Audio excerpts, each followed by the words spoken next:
O empreendedor, ele tá emocionalmente envolvido. Quando tu tá emocionalmente envolvido, tu tem visões erradas sobre os momentos. Então, às vezes, tu acha que é pior do que tá, ou às vezes tá tão pior e tu nem teve noção de que tá tão ruim. Então, é isso. O primeiro passo, conciliação bancária. Segundo, categorizar. Porque existem um relatório, pelo menos, que o empreendedor tem que ter, que é o DFC. Não é nem o DRE, porque o DRE é um pouco mais difícil, que trabalha a questão de competência. E aí, o empreendedor ele se perde um pouco, né, da competência, faturamento, do DFC, receita. Então, tem uns termos aí mais difíceis. Mas, do ponto de vista básico, o O que é o DFC DFC? é o demonstrativo financeiro de caixa, né, o do fluxo de caixa. Ou seja, é o que entra e o que sai. Só que com categorias. Então, tu sabe quanto que vai de aluguel, quanto que vai para equipe, quanto que vai... E quando a gente faz a terceirização, tu tem tudo. Assim, nos mínimos detalhes, inclusive, por exemplo, essa empresa que a gente cuida, que eu dei alguns exemplos, eles vão participar de um evento. Então, tudo relacionado ao evento, a gente criou uma categoria. Para quê? Para a gente entender depois o retorno sobre aquilo, porque aquele evento é para trazer mais clientes. Então, a gente tem que entender o ROI daquele investimento.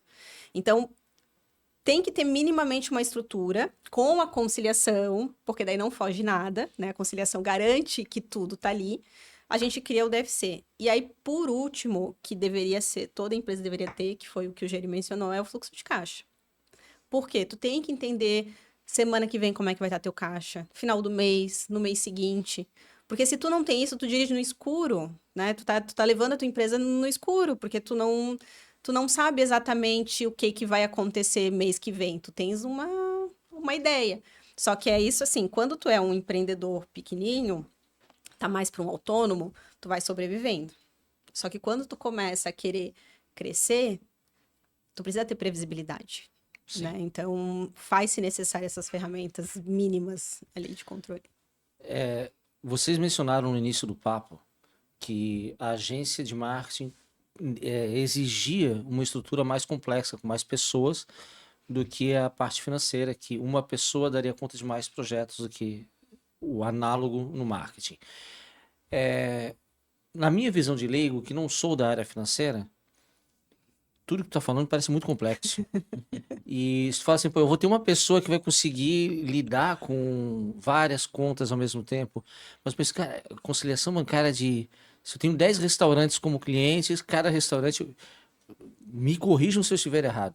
Ele vai ter um monte de notas de fornecedor para lançar, para comprar, funcionário para pagar, vai ter talvez aquele funcionário garçom que vem avulso. Eu moro Freelancer. perto da praia, então 90% dos garçons nessa época são todos freelancers. Ele não sabe. E fazer a leitura contábil financeira dessa realidade me parece muito mais complexo do que, por exemplo, até porque, vamos lá, se eu erro uma campanha que eu criei no marketing, né? Eu fiz uma campanha para o Instagram que eu quero alavancar leads. Meu copy não foi bem feito.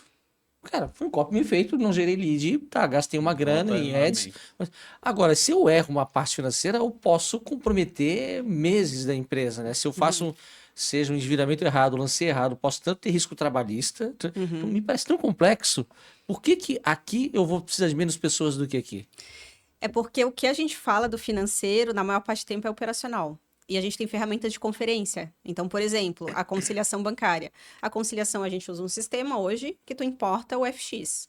Se tu não conciliar com alguma coisa, vai ficar aquilo ali pendente. Então, assim, o que acontece de erros? E acontece, é categorizar errado. Só que como fazemos as reuniões estratégicas e a gente discute sobre os números, ali a gente já valida se tem algo categorizado errado ou não. Então, o máximo que acontece de erro nesse sentido é uma categoria aí de forma equivocada, mas também, à medida que a gente está imerso na rotina, tu já sabe, né? Tu cria uma previsibilidade, por exemplo.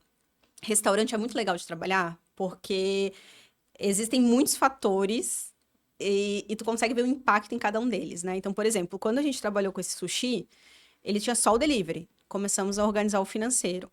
Estruturamos precificação, ficha técnica de cada produto, para ver a margem de cada... Porque daí, como tá atrelada à venda, né?